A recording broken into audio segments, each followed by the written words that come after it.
Hola, bienvenidos a un nuevo vídeo en el canal de Value School. Con este vídeo comenzamos una nueva serie en la que resumiremos las ideas más importantes de libros sobre economía, finanzas e inversión para que sepas si te puede interesar leerlos o que te sirvan a modo de repaso. En el Value Investing siempre se ha considerado que hay dos bandos. Por un lado, el bando del Deep Value, en el que están aquellos inversores que buscan empresas baratas por encima de la calidad del negocio. Y en el bando contrario estaría el Quality Investing, aquellos que prefieren buenos negocios aunque las acciones estén cotizando a valoraciones algo más exigentes. Lo he simplificado mucho, pero la realidad es que los inversores en valor de verdad combinan ambos mundos y no están enfrentados. Benjamin Graham asentó las bases del Value Investing alrededor de invertir en acciones que tuviesen margen de seguridad y un alto valor tangible como protección ante los errores. Mientras que otro gran inversor clásico creía que algunas empresas merecían valoraciones más elevadas porque son capaces de reinvertir capital durante muchos años a base de buenos márgenes y crecimiento compuesto. Por eso Buffett ha dicho muchas veces que su filosofía tiene mucho de Graham y mucho de Philip Fisher y su libro Acciones ordinarias y beneficios extraordinarios, que es el protagonista de nuestro vídeo de hoy. Así que vamos con las ideas más prácticas de esta gran lectura. La primera idea es la clave de la inversión en calidad. Fisher no estaba obsesionado con comprar barato en el sentido clásico. Eso sí, ojo, que puede ser un arma de doble filo. Esto no es una excusa para dejar de buscar empresas que coticen con margen de seguridad. La clave está en que Fisher trataba de esquivar los malos negocios. Buscaba compañías capaces de crecer durante muchos años, con buenos productos, bien gestionadas, con ventajas competitivas reales y capacidad para reinvertir beneficios a tasas atractivas. Fisher fue revolucionario en esto y cambió el foco de la inversión.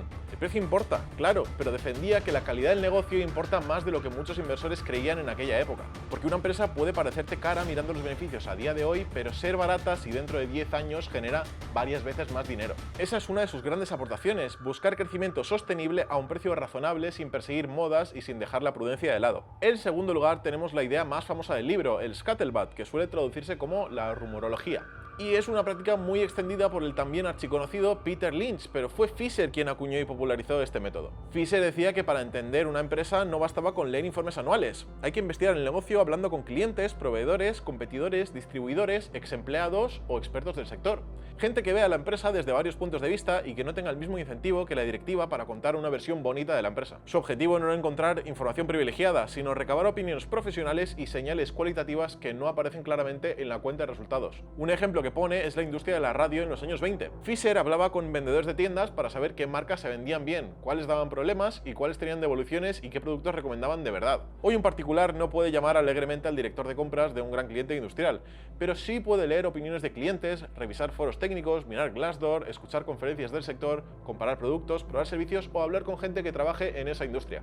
Si esperas recibir esta información en las presentaciones de la empresa, estás engañado, porque tienen incentivos para darte una versión en rosa, pero si la buscas en fuentes neutrales, puedes encontrar alguna que otra sorpresa e identificar problemas antes que el resto del mercado. Pasamos a la tercera idea, que empieza a definir mejor qué es una buena empresa. Y no es una que simplemente crece, sino que tiene algo difícil de replicar para los competidores, porque como ya sabemos, grandes rentabilidades atraen competidores que copian tu estrategia y merman tu rentabilidad futura, a no ser que no te puedan copiar.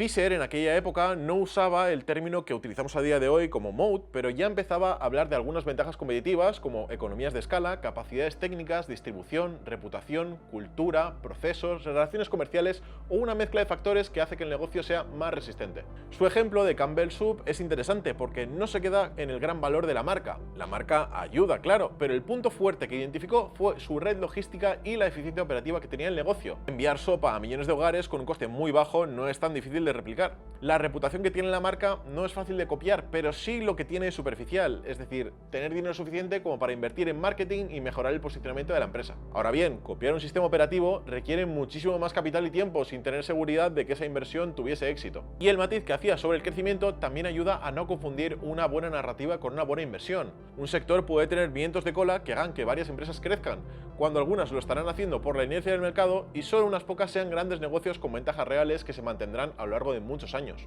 Y lo complicado aquí es que la diferencia se ve cuando llegan los problemas, cambios de ciclo, nuevos competidores, subida de costes o clientes con dificultades que hacen que tus ingresos disminuyan. huyen. La pregunta que deberías hacerte en este caso es: Si mañana entra alguien con mucho capital, ¿puedo copiar esto fácilmente? y si la respuesta es sí, cuidado, porque no es una ventaja competitiva real. La cuarta idea es una de las más difíciles de tratar. Todos los inversores decimos que buscamos empresas con un equipo directivo sólido y cuyos incentivos estén alineados con los del accionista. Pero no tienes que olvidar que en el mundo corporativo, los directivos y los departamentos de comunicación de la empresa trabajan para proyectar una buena imagen. Y esto puede llevarte a caer en una trampa. Fisher definía la buena dirección de la siguiente manera: para él no era solo una persona brillante en la cima, era una organización capaz de vender más, investigar mejor, promocionar talento interno, comunicar con honestidad y tomar decisiones pensando en años, no en maquillar el próximo trimestre. Para Fisher la clave estaba en el concepto de cultura. Se fijaba en la calidad y estrategia del equipo comercial, el trato a los empleados, la capacidad de desarrollo e investigación, la promoción interna, la actitud de la directiva cuando algo salía mal y en factores tan raros como podrían ser la moral y la ética. Como ves, son cualidades que requieren de investigar profundamente con técnicas de Scuttlebot, que aplicada a grandes empresas es complejo a día de hoy.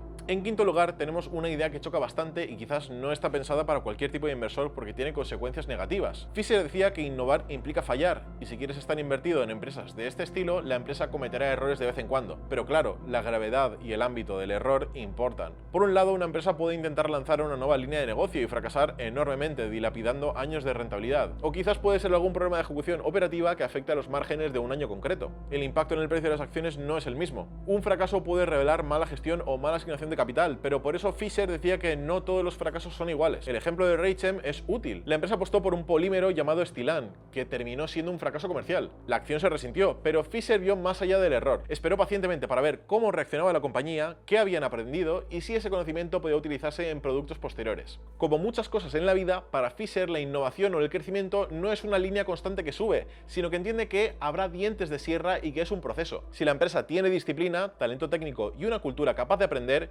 incluso los errores pueden revertirse con el tiempo y reforzar a la empresa. Por eso, mucho cuidado con las empresas que repiten errores de manera constante y parecen no aprender mientras piden más capital para intentarlo de nuevo. Como sexta idea, Fisher defendía que si compras una empresa después de un análisis profundo, tienes que darle tiempo para madurar. El value investing ya defiende la inversión a largo plazo, pero en concreto el deep value puede estar exento de ello. ¿Por qué digo esto? ¿Qué pasa si compras una empresa tirada de precio y el mercado reconoce ese valor de un día para otro? Si esa empresa no crece ni genera valor y solo la habías comprado porque estaba pasando por una mala época y tenía un múltiplo muy deprimido, sería un error mantenerla y no vender para invertir en otras oportunidades. Por lo contrario, invirtiendo en calidad debes pensar siempre en el futuro y en la capacidad que la empresa tiene de seguir generando rentabilidad por encima del mercado o de su competencia. Es también parte de la complejidad de la inversión en calidad o crecimiento. El valor depende mucho más del futuro que del presente de la empresa, y eso hace que el análisis y nuestra capacidad de proyectar choquen con todas las casuísticas que pueden emerger en periodos de tiempo largos. El caso de Motorola es el ejemplo clásico. Fisher compró en 1955 y durante los primeros años la acción no se comportó especialmente bien. Muchos habrían vendido pensando que se habían equivocado. Fisher aguantó porque la tesis de fondo seguía viva. Acabó siendo una gran inversión, pero si avanzamos unas cuantas décadas hasta la era moderna de la telefonía, Motorola acabó fracasando en la carrera de los smartphones. Resumiría esto en que la paciencia solo tiene sentido si los fundamentales siguen intactos, si la ventaja competitiva se deteriora, si la dirección pierde credibilidad, si el producto deja de ser relevante o si la deuda se convierte en un problema, esperar por orgullo o por el desempeño pasado puede ser un error gravísimo. Y la séptima idea viene de la anterior. Cuando encuentras una empresa excepcional, el momento de vender suele ser casi nunca. Como ves, vuelve a ser una idea de la que también bebió Peter Lynch, cuyos libros también resumiremos en el futuro. Esto choca con la típica frase de nadie se arruina vendiendo con rentabilidad positiva. Suena prudente, pero puede ser una trampa por el coste de oportunidad. Nadie se arruina tomando beneficios en una operación pequeña, de acuerdo, pero muchas fortunas se han dejado de ganar vendiendo demasiado pronto empresas extraordinarias. Fisher mantuvo Motorola durante décadas y multiplicó muchas veces su inversión. Si una empresa sigue reinvirtiendo bien, mantiene ventajas, crece sin que la rentabilidad se resienta y amplía su mercado, vender solo porque la acción ha subido puede ser un error. Muchos inversores se equivocan en este punto porque dejan que las emociones intervengan y tienen miedo de perder lo ganado. Y Fisher no nos dice que nunca debamos vender, pero hay que hacerlo cuando te equivocas, si el negocio se deteriora, cuando la valoración llega a un extremo absurdo o si aparece una oportunidad claramente mejor. De lo contrario, si cada vez que una empresa sube un 50% o un 100% cierras la posición, es muy difícil que una posición te multiplique por 10 y no dejas que el interés compuesto trabaje salvaje si lo cortas constantemente. Y para terminar, voy a condensar 3 ideas en un bloque final porque apuntan a lo mismo: mirar más allá de la señal superficial. En el número 8, los dividendos. Fisher no los odiaba, decía que en una empresa de gran crecimiento repartir mucho dividendo puede ser mala señal si el negocio todavía tiene oportunidades atractivas para invertir.